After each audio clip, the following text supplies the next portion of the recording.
দামোদরে তলিয়ে নিখোঁজ নাবালক উদ্ধার কাজে তৎপর প্রশাসন। অবৈধ বালিকাটাকে ঘিরে ক্ষোভ এলাকাবাসীর। পূর্ব বর্ধমানের খণ্ডঘোষ থানার অন্তর্গত গৈতানপুর চরমোনা এলাকায় দামোদর নদীতে তলিয়ে নিখোঁজ হয়ে গেল এক নাবালক। ঘটনাকে কেন্দ্র করে এলাকায় চাঞ্চল্যের সৃষ্টি হয়েছে। স্থানীয় সূত্রে জানা গিয়েছে, গতকাল বিকেল প্রায় 4টে নাগাদ বন্ধুদের সঙ্গে দামোদর নদীর ধারে পিকনিক করতে গিয়েছিল 17 বছরের কুনাল ডোম। সেই সময় নদীর জলে নামতেই আচমকা তলিয়ে যায় সে। এরপর থেকেই শুরু হয় খোঁজাখুঁজি। খবর পেয়ে ঘটনাস্থলে পৌঁছায় খণ্ডঘোষ থানার পুলিশ। নিখোঁজ কিশোরের নাম কুনাল ডোম, পিতা বাবু ডোম, বাড়ি পূর্ব বর্ধমানের সারখানা গলিতে। ঘটনার পর থেকে উদ্ধার কাজ শুরু হয়েছে। আজ সকাল থেকেও খণ্ডঘোষ থানার পুলিশ প্রশাসনের সহযোগিতায় সিভিল ডিফেন্স এবং ডুবুরির দল নদীতে তল্লাশি চালাচ্ছে। তবে শেষ খবর পাওয়া পর্যন্ত এখনও পর্যন্ত কুনালের কোনো সন্ধান মেলেনি।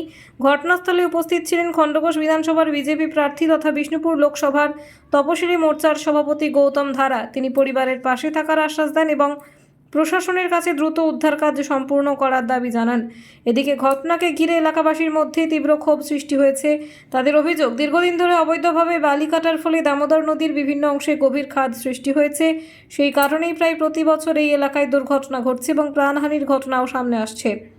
স্থানীয়দের দাবি, অবিলম্বে অবৈধ বালি কাটার বিরুদ্ধে কড়া পদক্ষেপ গ্রহণ করুক প্রশাসন। এই কঠিন সময়ে উদ্ধার কাজ এবং পরিবারকে সহযোগিতা করতে এগিয়ে এসেছেন এলাকার যুবক রঙ্গাজীব রায়, বরেন ঢালি, বৃন্দাবন মণ্ডল সহ বহু গ্রামবাসী। খুবই দুঃখজনক ঘটনা। একটা মায়ের কোল থেকে একটা সন্তান চলে যাওয়া মানে এইভাবে খুবই দুঃখজনক।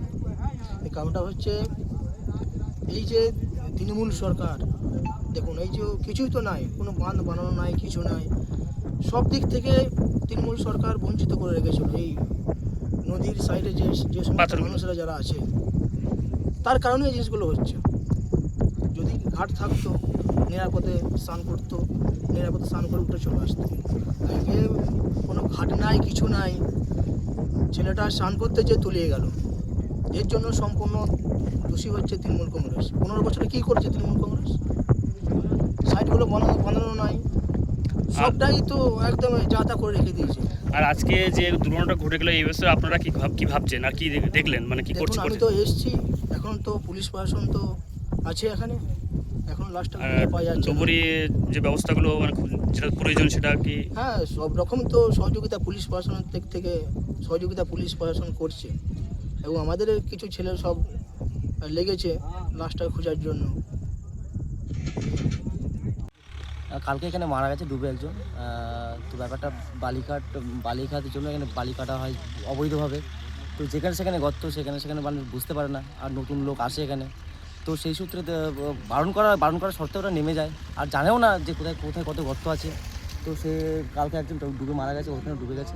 আজকে ডুবুরি খোঁজাখুঁজি চলছে, আর দেখা যাক পাওয়া যায় কিনা। প্রতি বছর তো আমরা ভোটের আগে প্রতিশ্রুতি পাই যে ব্যাপারটা নদী বেঁধে দেবে। আর এখন তো প্রচুর বিঘা জমি, ওদিকে দেখতে পাবেন প্রচুর বিঘা জমি ভেঙে যায়। তো ব্যাপারটা সরকার তো কোনো রকম স্টেপও নেয় না।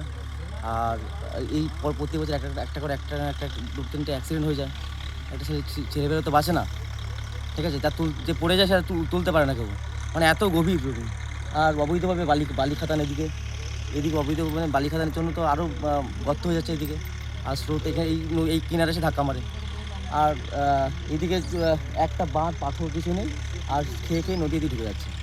গোবিন্দ সরকার, আমার নাম গোবিন্দ সরকার, আমি গোদানপুর চরমানের বাসিন্দা। এখানে কালকে 2টোর সময় সারখানা গলি কতগুলো ছেলে পিকনিক করতে এসেছিল। আসার পরে ওরা খাওয়া দাওয়ার পরে এখানে স্নান করতে নেমেছিল। নামার পরে তার মধ্যে 10-12টা ছেলে ছিল। একটা ছেলে পড়ে যায়। পড়ে গেলে ওরা শত চেষ্টা করেও তাকে তুলতে পারে না পারলে ছেলেটা তো ডুবে সেখানে ছিল, ওরা উপরের দিকে উঠে এসেছিল। তারপরে ওদের মুখে আমরা শুনলাম যে ছেলেটা এরকম জায়গা পড়েছে। তারপর তো কাল থেকে খোঁজাখুঁজি শুরু হয়েছে, এখনো পাওয়া যায়নি। জায়গাটার নাম হচ্ছে গৈতানপুর চরমানা, খণ্ডঘোষ থানার অন্তর্গত, শশাঙ্গা অঞ্চলের অন্তর্গত। আমার নাম হচ্ছে বরেন হীরা।